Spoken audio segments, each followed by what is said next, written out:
पश्चिम Asia में छिड़ी जंग अब महज 2 देशों की सीमा तक सीमित नहीं रह गई है, बल्कि इसने पूरी दुनिया की रसोई और रफ्तार पर एक ब्रेक सा लगा दिया है। अमेरिका, इजराइल और ईरान के बीच बढ़ते संघर्ष ने एक ऐसा वैश्विक ऊर्जा संकट पैदा कर दिया है जिसकी तपिश अब भारत से लेकर एशिया के अन्य देशों और यूरोप तक महसूस की जा रही है। इस संकट की सबसे बड़ी वजह बनी है ईरान की वो धमकी जिसने पूरी दुनिया के माथे पर पसीना ला दिया है, होर्मुज जलडमरू मध्य को बंद करना। क्यों थम गई दुनिया की रफ्तार, या यूं कहा जाए कि एक ब्रेक या ब्रेकर लग गया है दुनिया की स्पीड पे, तो होर्मुज जलडमरू मध्य दुनिया की ऊर्जा धमनी कहा जाता है। वैश्विक तेल और प्राकृतिक गैस यानी एलएनजी का करीब 20% हिस्सा इसी संकरे समुद्री रास्ते से गुजरता है। ईरान ने जैसे ही यहां जहाजों को आग लगाने की धमकी दी, 200 से ज्यादा टैंकर बीच समंदर में फंस गए। शिपिंग लागत में आग।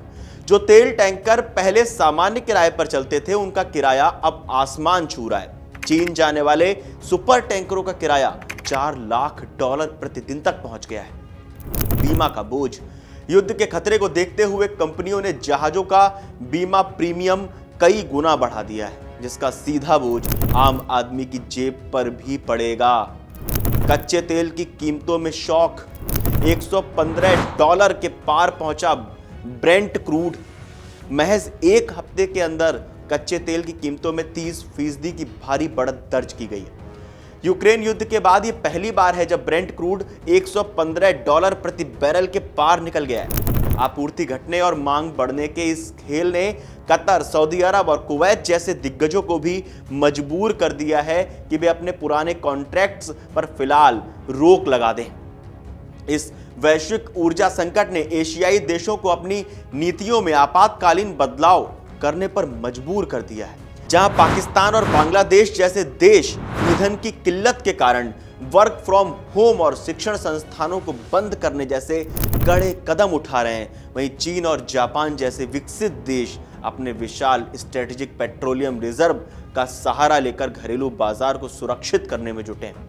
विशेष रूप से म्यांमार में स्थिति इतनी गंभीर हो गई है कि वहां इवन ऑड राशनिंग प्रणाली लागू कर दी गई है और दक्षिण कोरिया ने दशकों बाद कीमतों पर सरकारी नियंत्रण लगाया है।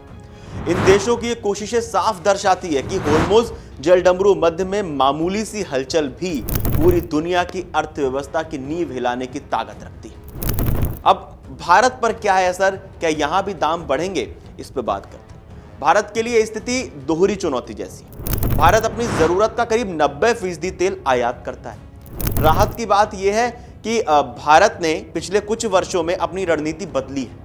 पहले हम पूरी तरह खाड़ी देशों पर निर्भर थे, लेकिन अब भारत 27 के बजाय 40 देशों से तेल खरीद रहा है। हमारा 60% तेल अब रूस, अमेरिका और अफ्रीका जैसे सुरक्षित रास्तों से आ रहा है। सरकार के पास करीब रिपोर्ट्स के मुताबिक 74 दिनों का तेल भंडार सुरक्षित है।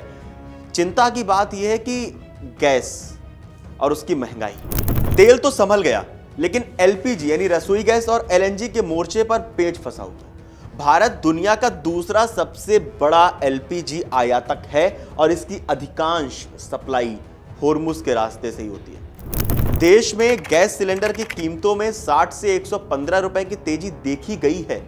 सरकार ने ईएसएमए यानी आवश्यक सेवा रखरखाव कानून लागू कर रिफाइनरियों को आदेश दिया है कि वे कुकिंग गैस के उत्पादन को पहली प्राथमिकता दें। भविष्य की राह, क्या रूस किंगमेकर बनेगा? तो इस पूरे घटनाक्रम में सबसे चौंकाने वाला पहलू यह है कि अमेरिका द्वारा ईरान पर किया गया हमला अंततः रूस के लिए फायदेमंद साबित हो रहा है। यूरोप, जो अब तक रूस से दूरी बना रहा था, गैस की कमी पूरी करने के लिए फिर से मॉस्को की ओर देखने को मजबूर हो सकता है। फिलहाल भारत में पेट्रोल डीजल की कीमतें स्थिर बनी हुई हैं, लेकिन ये युद्ध लंबा खिंचता है तो होर्मुज का रास्ता बंद रहता है अगर, तो वैश्विक अर्थव्यवस्था को संभलने में कई साल लग जाएंगे अगर ये युद्ध और ज्यादा लंबा खिंचा तो। आप लोगों का क्या कहना है, आप लोगों को क्या लगता है, हमें कमेंट बॉक्स में जरूर बताएं और देश और दुनिया की तमाम बड़ी खबरें जानने के लिए देखते रहिए अमर उजाला।